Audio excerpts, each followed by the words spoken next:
Hello everyone, welcome to Biosomes. आप सबने acid base के बारे में तो पढ़ा ही होगा, सुना ही होगा। यदि हम उनका सिंपल सा डिस्क्रिप्शन दें तो एसिड वो चीजें होती है जो टेस्ट में खट्टी होती है या जिनका टेस्ट थोड़ा सा खट्टा लगता है, और बेस वो चीजें होती है जिनका टेस्ट थोड़ा सा कसलीला लगता है या कड़वा लगता है। एसिड में हम हमारा लेमन या इन सारी चीजों को लेते हैं, और बेस में हम हमारी सोप हो गए, डिटर्जेंट्स हो गए, इन सबको लेते हैं। अब एक बात आती है कि पीएच, इनका पीएच कैसा होता है। तो पीएच यानी पावर ऑफ हाइड्रोजन, जिसे हम डिटरमाइन करते हैं कि यदि बिलो 7 यानी 7 से नीचे तक का जो भी पीएच होगा वो सारी चीजें एसिडिक कंसीडर होगी। वहीं यानी 7 से ज्यादा किसी का पीएच है तो वो एल्कलाइन होती है। अब इसका पैरामीटर क्या होता है, में जो पीएच स्केल होता है उस पे नंबरिंग होती है 1 to 14 तक। तो 1 to 6 तक की जो डिजिट्स होती है, यदि उस पैरामीटर में कोई चीज फिट होती है तो उसे एसिडिक कंसीडर किया जाता है। वही यदि कोई चीज 7 पर आकर रुकती है तो उसे न्यूट्रल कंसीडर किया जाता है। न्यूट्रल मतलब ना तो वो एसिडिक है ना ही एल्कलाइन है। बट वहीं जब कोई चीज 7 to 14 की रेंज में आती है तो उसे हम एल्कलाइन या बेस कहते हैं। अब नॉर्मल सा आपने स्कूल टाइम में, अपने कॉलेज टाइम में, लैब में टेस्ट किया होगा कि कोई सी चीज एसिडिक कैसी है और एल्कलाइन कैसी है, तो यानी कि उसे पीएच पर नापा होगा कि इसका पीएच कितना है। तो पीएच नापने की आपने दो चीजें यूज की होगी, या तो पीएच मीटर यूज किया होगा या पीएच पेपर। पीएच मीटर में एग्जैक्ट रीडिंग आती है कि 6.5 है इसका पीएच, ये तो उसकी हम बात नहीं कर रहे हैं। हम बात कर रहे हैं पीएच पेपर की, और इस पीएच पेपर को हम लिटमस पेपर भी कहते हैं। आपने ये सुना होगा कि जब लिटमस पेपर को किसी एसिडिक सॉल्यूशन में डिप किया जाता है तो उसका कलर रेड या पिंक हो जाता है। वहीं यदि उसे एल्कलाइन सॉल्यूशन में डिप किया जाता है तो वो ग्रीन और ब्लू हो जाता है, यानी एक लिटमस पेपर का अलग अलग कलर चेंज हो जाता है।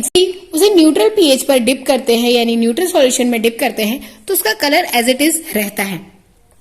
तो अब ये बताइए कि ऐसा कैसे हुआ कि एक ही पेपर से एसिडिक और एल्कलाइन दोनों का पता चल रहा है और उसका कलर इतना ज्यादा टर्न हो रहा है। तो जी हाँ, आज का हमारा जो लेक्चर है वो लिटमस पेपर पर ही है कि क्या होता है लिटमस पेपर और कैसे ये फंक्शन करता है। तो चलिए शुरू करते हैं।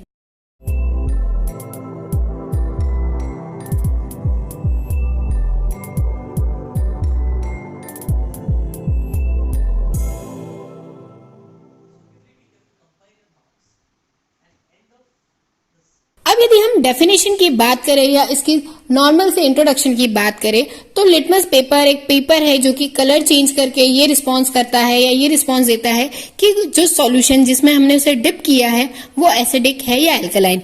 या सीधे शब्दों में कहूं तो लिटमस पेपर एक मेजरिंग पेपर है जिससे हम एसिडिटी और एल्कलाइन यानी एल्कलाइन है या एसिडिक है उसका मेजरमेंट करते हैं। ये एक तरह का फिल्टर पेपर होता है जिसे ट्रीट किया जाता है lichen provided neutral soluble dye के साथ। नॉर्मल फिल्टर पेपर होता है जिस पर लाइकेन की जो होती है न्यूट्रल डाई, उससे इसे ट्रीट कर दिया जाता है, और ट्रीट करने के बाद इस पर एक कलर कोटिंग हो जाती है। उस कलर कोटिंग से ये हल्का सा येलोइश कलर का दिखाई देता है। वैसे थोड़े से कलर में वेरी कर सकता है, बट येलोइश या थोड़ा सा लाइट हमारा पेल येलो कलर का ये होता है, और उसी की वजह से ये पीएच इंडिकेटर की तरह काम करता है। पीएच इंडिकेटर तो आप समझ गए होंगे कि ये पीएच दर्शाता है। एक्चुअल में जो पीएच पेपर होता है या हमारा जो लिटमस पेपर है उस पर जो पीएच होता है उसका हम एग्जैक्ट पता नहीं कर पाते कि रेंज में कितना है, बट कलर से हम डिफरेंशिएट कर सकते हैं कि सॉल्यूशन जो है वो किस कलर का है। यदि हमारा सॉल्यूशन डार्क रेड होता है यानी कि ये बहुत ज्यादा हाईली एसिडिक है। वहीं यदि हमारा सॉल्यूशन में डिप किया हुआ लिटमस पेपर डार्क ब्लू हो जाता है तो इसका मतलब ये कि ये हाईली हमारा एल्कलाइन है। तो अब ये बनता कैसे है उसके बारे में हम बात करते हैं कि एक ही पेपर पर कैसे ये सारी चीजें हो गई और कैसे इसने अपने अंदर ये पीएच रेंज मेजर की। तो लिटमस पेपर की हिस्ट्री ऐसी है कि एक स्पेनिश फिजिशियन थे, उन्होंने सबसे पहले लिटमस पेपर का यूज किया था 1300 में। मेरे 1300 अभी 2000 चल रहा है तो 1300 में यूज किया था, इन्हें बहुत पहले की बात की जाए। फिर ये धीरे धीरे जो है 16th सेंचुरी में नीदरलैंड में सबसे पहले अच्छे अमाउंट पे यूज होने लगा और इसका जो है बहुत ज्यादा ऐसे कहते हैं ना प्रख्याति जो उसे मिली है वो 16वीं सदी में मिली। तब उन्होंने क्या किया कि वुड से सेलुलोज यानी जो पेपर बनाने के लिए सेलुलोज चाहिए वो लिया, लाइकेंस लिए और कुछ कंपाउंड रॉ मटेरियल को मिक्स करके लिटमस पेपर तैयार किया। अब ये जो प्रोडक्ट है उन्होंने पूरा एग्जैक्ट नहीं बताया कि कौन सा पेपर, पर उन्होंने जो पेपर बना ही रहे थे, पहले क्या किया जाता था फिल्टर पेपर को ट्रीट किया जाता था डाई से, पर उन्होंने जब बनाया ही ऐसा बनाया कि उसमें उसी टाइम वो सारे कंपोनेंट वही रॉ मटेरियल उसमें एडजस्ट कर दिए और आपका लाइकेन से इसे ट्रीट उसी टाइम करा दिया, जिससे ये पेपर वहीं तक तैयार हो गया। अब वो लिटमस जो नाम दिया गया है वो वहां के किसी एक फेमस पेपर पर या एक जगह पर शायद था, उसकी वजह से इसे नाम दिया गया और इसी तरह इस लिटमस पेपर को तैयार किया गया जिसमें पीएच को मेजर करने की कैपेसिटी थी। अब जो लाइकेन होते हैं उसका यूज लिटमस बनाने के लिए किया जाता है, जो कि हमने बात की कि लिटमस एक वहां की जगह या ऐसे कुछ कंपाउंड का उन्होंने नाम रखा जो कि स्पेसिफिक है वहां, और उसे डिस्टिल वाटर में डिप किया और दूसरे सॉल्यूशन में डिप किया तो वो कलर चेंज कर रहा था, जिससे उन्हें ये पता चला कि ये अलग अलग सॉल्यूशन में अलग अलग कलर्स को शो करता है। जब उन्होंने फर्स्ट टाइम इसे डिप किया किसी डिस्टिल वाटर में जो कि प्रॉपर डिस्टिल वाटर नहीं था तो उसका कलर हल्का सा ग्रीनिश हो गया। तब उन्हें पता चला कि हाँ ये पेपर कलर चेंज करता है। एक्चुअल में इसका इतना ज्यादा वर्क या फंक्शन उस टाइम पता नहीं था। फिर उस पर कई सारे एक्सपेरिमेंट हुए जिसमें ये पता चला कि जो लिटमस पेपर है रेड और ब्लू कलर की टेस्ट स्ट्रिप के नाम से जाना गया। इसे लिटमस पेपर को पहले red and blue test strip के नाम से भी जानते थे, जिससे ये पता चलता था कि कोई सोल्यूशन है जिसमें यदि ये रेड हो जाएगा तो उसका टेस्ट खट्टा लगेगा और यदि ये पेपर किसी सॉल्यूशन में आप डिप करते हो तो उसका टेस्ट जो है वो ब्लू हो गया, यदि ये पेपर टेस्ट पेपर तो आपको वो कड़वा लगेगा। एक चीज बताइए, आप सभी ने ऑलमोस्ट सभी ने देखा ही होगा कि डव का एक एडवर्टाइजमेंट आता था जिसमें एक वो पेपर रखती थी सोप पे और बोलती थी अरे ये इतना हार्श है, एल्कलाइन हो जाता था, और फिर वो डव पे रखती थी अरे इसका तो कलर चेंज नहीं हुआ।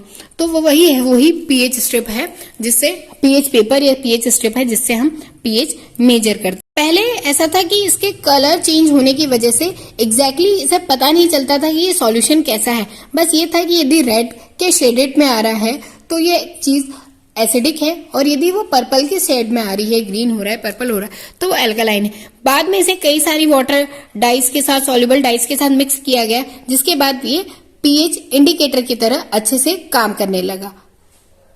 अच्छा, एक एक्सपेरिमेंट है जो कि हम सबने किया भी होगा या करते भी हैं। किसी लिटमस पेपर को एसिडिक सॉल्यूशन में डिप किया तो वो पहले रेड या पिंक हो जाता है, पर उसी लिटमस पेपर को जो ऑलरेडी डिप है उसे हमने यदि वापस किसी एल्कलाइन सॉल्यूशन में डिप किया तो उसका कलर चेंज हो जाता है। यानी कि वैसे तो ये सिंगल टाइम यूज होता है, बट आप इंस्टेंट यदि इसे यूज करते हैं तो ये कलर चेंज कर लेता है, बट एक बार यूज करने के बाद उसे आप इंस्टेंट यूज कर सकते हैं, बट यदि वो ड्राई हो गया है तो आप उसे फिर से यूज नहीं कर सकते।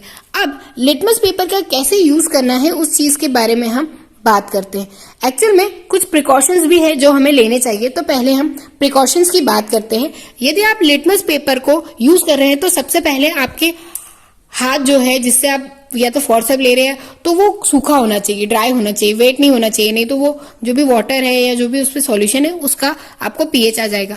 और उसे पूरी तरह से डिप नहीं करना है, स्लाइटली डिप करना है और बाहर निकाल देना है और थोड़ी देर ड्राई होने देना है। उसी पीएच स्ट्रिप के जो ऊपर का सेक्शन होता है, फ्रंट होता है, उस पर पीएच के पैरामीटर्स लिखे होते हैं कि 1 पर ये कलर, 2, तो उस कलर को आपको मैच करना होता है। ऐसा नहीं कि अंदाजा ना हाँ ग्रीन आ गया तो इसका पीएच इतना होगा, नहीं, उस पर 1 to 14 तक की नंबरिंग लिखी होती है और उसी नंबरिंग से आपको मैच करना होता है।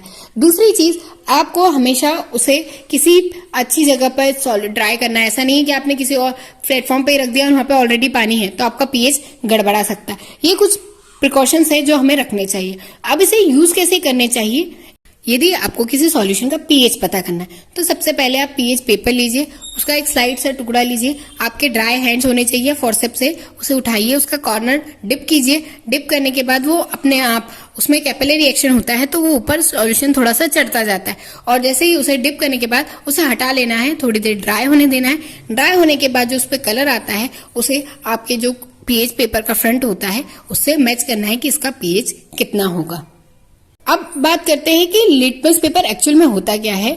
तो लिटमस पेपर एक सेलुलोज, लाइकेन और कुछ एडजस्टेंट कंपाउंड से मिलकर बना एक रॉ मटेरियल होता है जिसे एक फिल्टर पेपर के साथ बना लिया जाता है, मतलब सेलुलोज से ही फिल्टर पेपर बनाते हैं और उसे पहले ट्रीट किया जाता है नेचुरल सॉल्युबल डाइज के साथ। उसके बाद उस पर एक्चुअल में वो डाइज अंदर होती है, जैसे ही वो कलर सॉल्यूशन के साथ कॉम्बिनेशन बनाती है तो वो कलर शो करती है, इसीलिए हमें अलग अलग कलर दिखाई देते हैं। और सबसे बड़ी बात कि ये पॉल्यूटेंट फ्री होते हैं और ये पीएच का सबसे सिंपल और चीपेस्ट सोर्स है पीएच को मेजर करने का। आई होप कि ये लेक्चर आपको समझ आया होगा, आपको क्लियर हुआ होगा कि एक्चुअल में लिटमस पेपर है क्या। अभी तक तो आपने एसिड बेस के बारे में पढ़ा होगा कि लिटमस पेपर से यूज करते हैं, बट एक्चुअल में लिटमस पेपर क्या है उसके बारे में हमने आज जानकारी ली है। तो आपको ये लेक्चर पसंद आया होगा तो इसे प्लीज शेयर कीजिए, चैनल को सब्सक्राइब कीजिए और वीडियो को लाइक कीजिए। Thanks for watching.